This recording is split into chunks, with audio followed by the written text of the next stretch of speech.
By morning, the neighborhood felt different. Nothing visible had changed, the lawns were still trimmed, flags still hung at regulation height, but the air carried weight now. Like people were holding their breath, waiting to see who would blink first. Emma stayed home from school.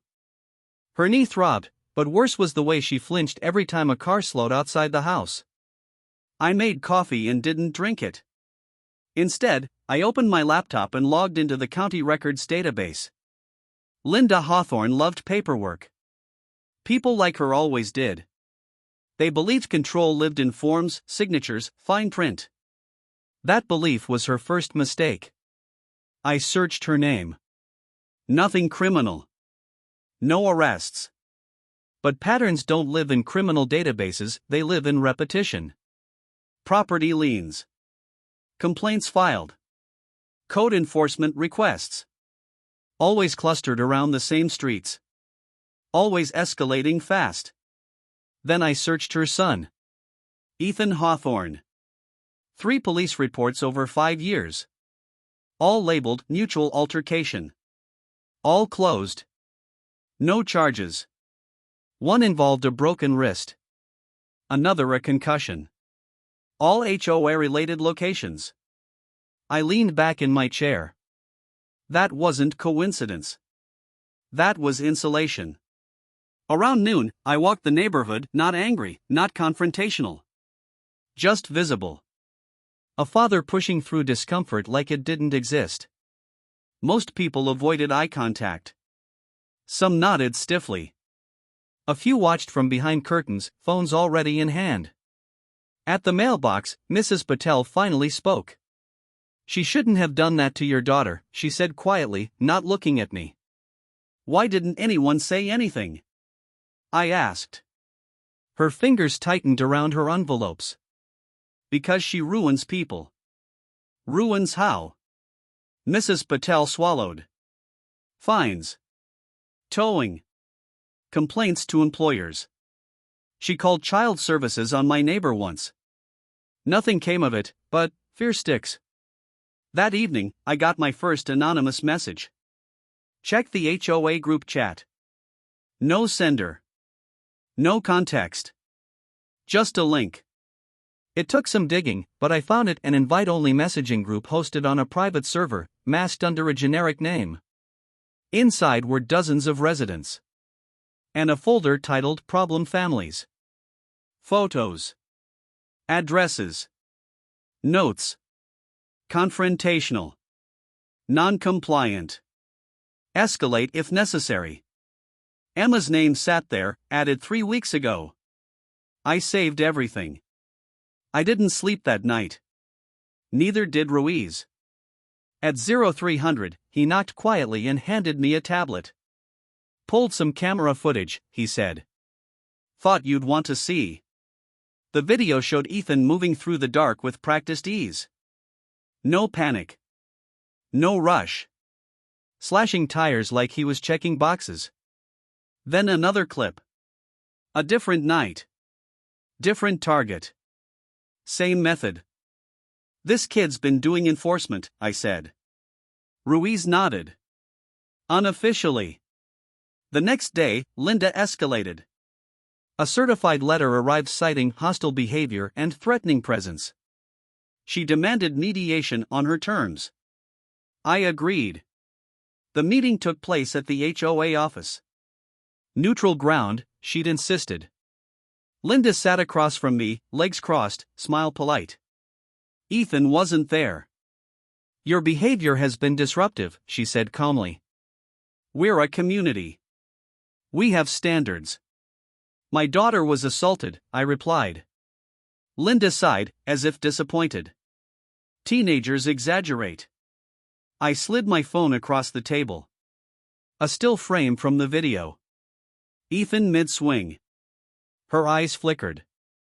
"That footage is illegally obtained," she said. "Everything on that drive is timestamped and backed up," I replied. "Including your group chat." For the first time, her voice sharpened. "You think this ends well for you?" "I think it ends publicly," I said. She leaned forward. "People trust me." "They fear you," I corrected. Her smile returned. Same thing. That night, my house was tagged. Not graffiti, worse. HOA violation stickers plastered across the fence, the mailbox, the driveway. NON compliant. Emma watched from the window, silent. That was the moment I stopped reacting. I started planning. Ruiz and his team helped quietly. Not as SWAT off the books. Friends. We mapped incidents. Timelines. Overlaps. The pattern widened. Linda wasn't just protecting her son. She was running a system. Enforcement through fear. Silence through attrition. And she'd done it long enough to forget what resistance looked like. 2 days later, a teenager knocked on my door. Hands shaking. Eyes darting. I recorded something, he said. On his phone was audio. Linda's voice. Calm. Clear. Make it look mutual, she said. He'll be fine. They always are. I uploaded it to 3 encrypted backups. The HOA announced an emergency meeting. Mandatory attendance. Public forum. Linda thought she was calling order. She was gathering witnesses. And she had no idea that the quiet neighbors next door were already positioning themselves, not with weapons, but with truth. The kind that detonates slow. The kind you can't outrun. The HOA clubhouse had never been this full. Cars lined the street, wheels kissing curbs in defiance of Linda's own parking bylaws. People stood shoulder to shoulder inside, spilling into the hallway, murmuring low, uncertain. This wasn't a meeting, it was a trial waiting for a gavel. Linda Hawthorne sat at the front table beneath the fluorescent lights, posture perfect, blazer pressed, clipboard resting like a badge of office. She looked calm. Confident. That worried me more than if she'd looked angry. Emma sat beside me in the second row. Her knee brace peeked out from under her jeans. She kept her hands folded tight in her lap, eyes fixed forward. Remember, I whispered, you don't have to say anything. She nodded once. Brave. Too brave for her age. Linda tapped the microphone. Let's come to order, she said, voice smooth. This emergency meeting has been called to address recent disruptions and misinformation spreading within our community. Murmurs rippled through the room. She continued, we will maintain decorum. Any outbursts will result in removal. Her eyes flicked to me. Just a fraction too long. She began with charts. Budget summaries. Landscaping contracts. The comfort food of bureaucracy. People relaxed slightly. That was her move, lull them back into normal. Then she shifted. Recently, she said, certain individuals have attempted to weaponize personal grievances against this association. I stood. I'd like the floor, I said. Linda smiled thinly. You're out of order. A voice from the back spoke up. Let him talk. Then another. Yeah. Let him. Linda hesitated.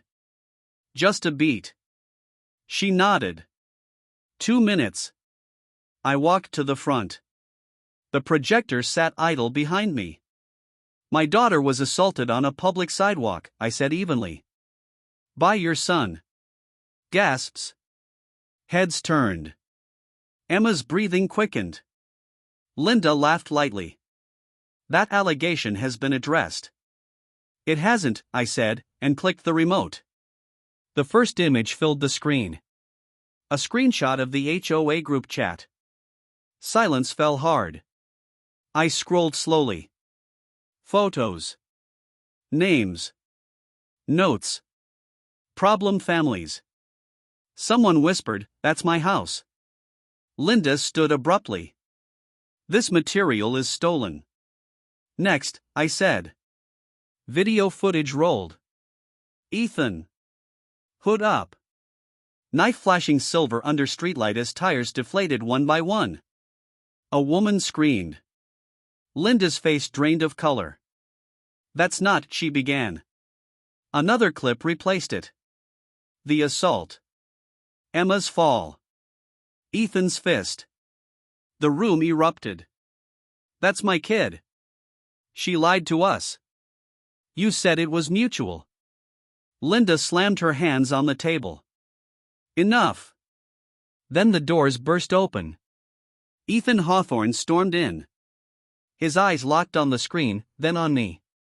Rage twisted his face, hot and unfiltered. You think you won? He snarled. He reached into his jacket.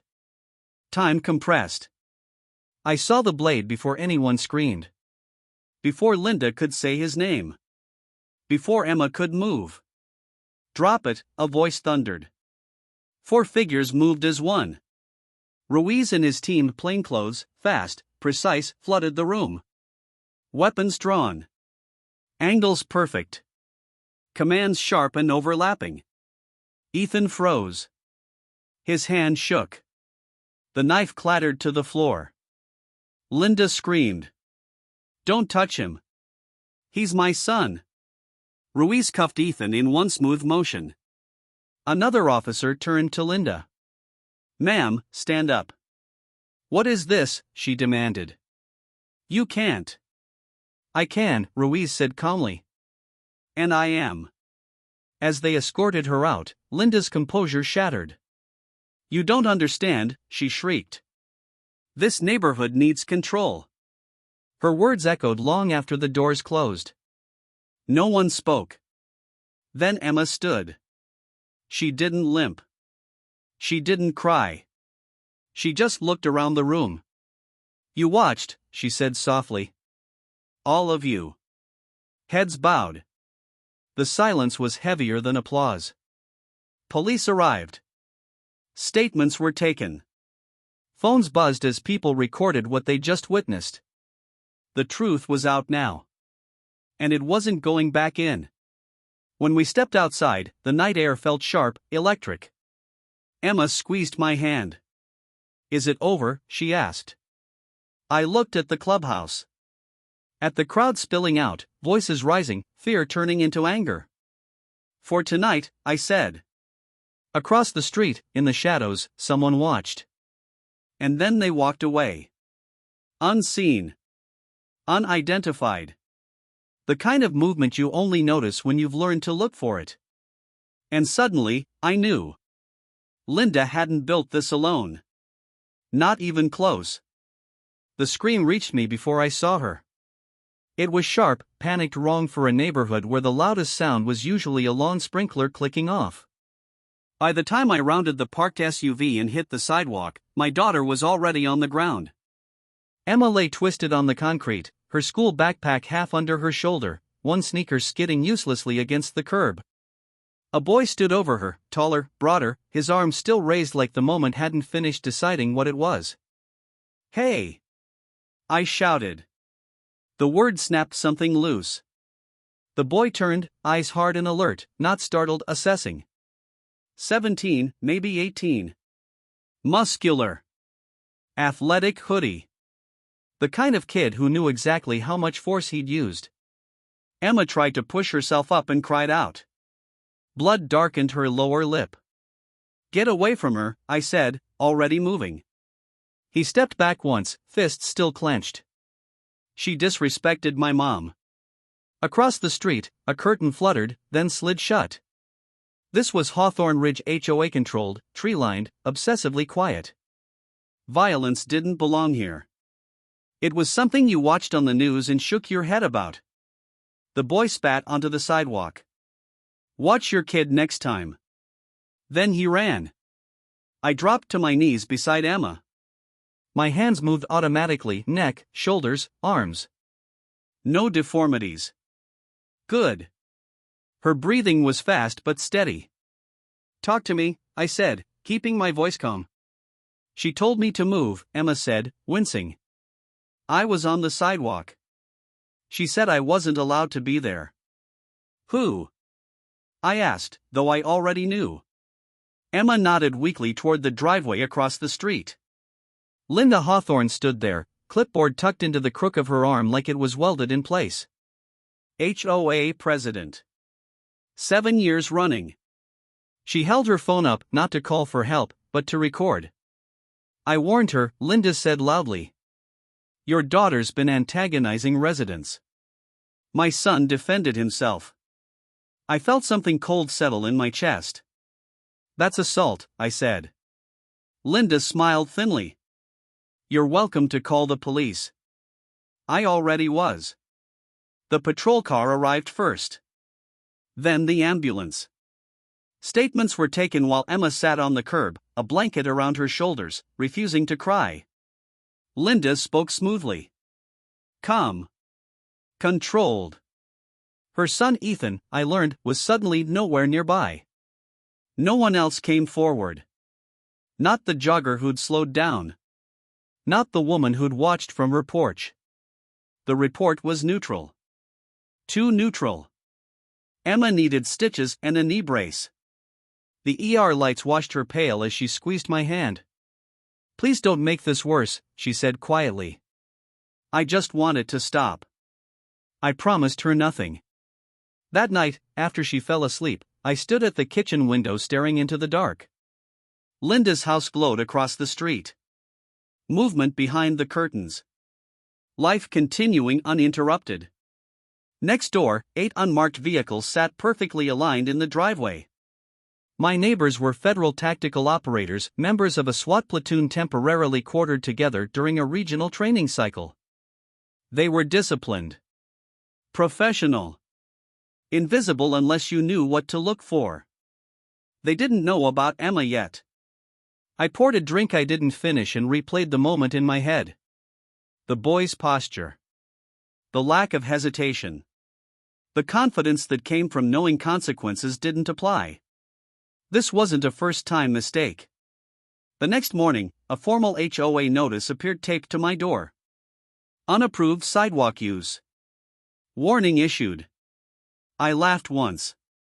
It came out sharp. At noon, my phone buzzed. Unknown number. You should tell your daughter to stay in her lane, a woman's voice said. Calm. Smiling through the words. I'm documenting this call, I replied. Oh, please, Linda said. We're just trying to maintain order. The line went dead. By evening, Emma's name had been removed from the neighborhood youth volunteer list. No explanation. Just gone. I checked the HOA portal. My account access was restricted. That's when Sergeant Ruiz, next door, 2 tours overseas, eyes that missed nothing, knocked.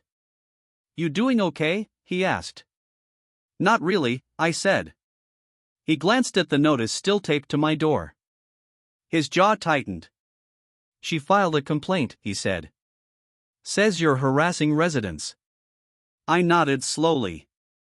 She just made a mistake, I said. Ruiz raised an eyebrow. What kind? The kind where she thinks this neighborhood is hers. That night, metal screamed. I ran outside to find all 4 of my tires sliced cleanly.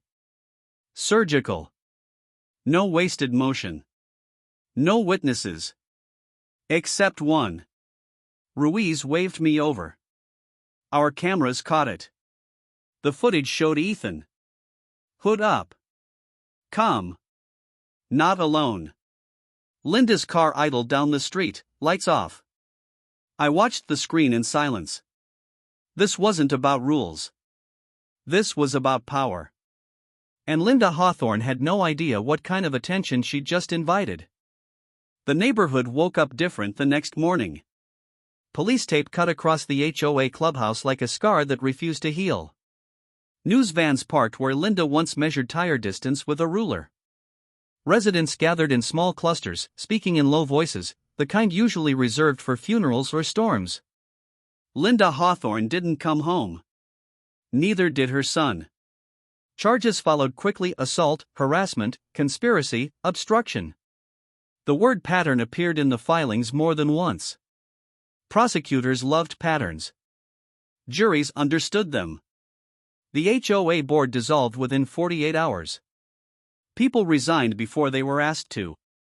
Emails leaked. Apologies arrived too late to mean much. Emma returned to school a week later. She walked the same sidewalk where it happened. Slowly. Deliberately. I followed at a distance, letting her reclaim the ground herself. Some neighbors clapped quietly from porches. Others cried. A few couldn't meet her eyes. She didn't look at them either. Healing wasn't loud. It was careful. At the emergency community meeting, this one chaired by a county mediator instead of a self-appointed tyrant, residents spoke openly for the first time in years. Stories poured out. Fines that destroyed savings. Cars towed as punishment. Threats disguised as concerns. A man admitted he'd moved because his teenage son had been labeled aggressive after standing up to Ethan. Linda's control hadn't been obvious. That was the point. Power worked best when it looked like order.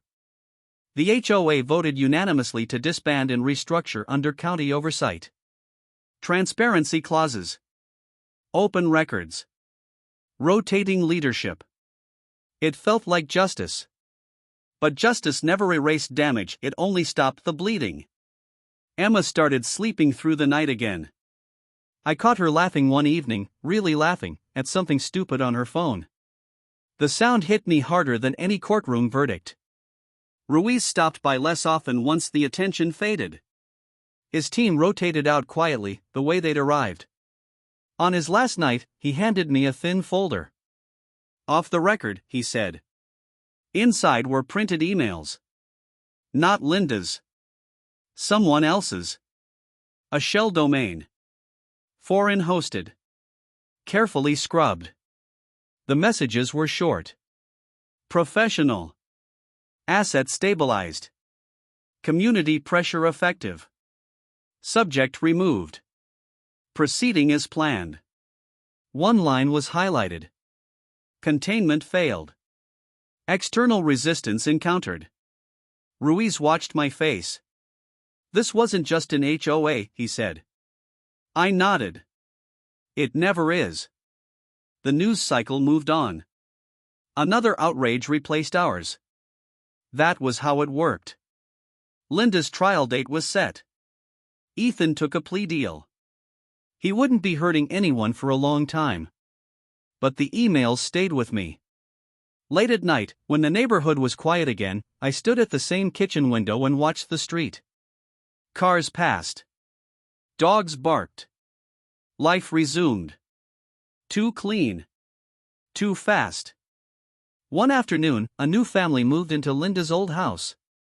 No for sale sign had gone up. No listing.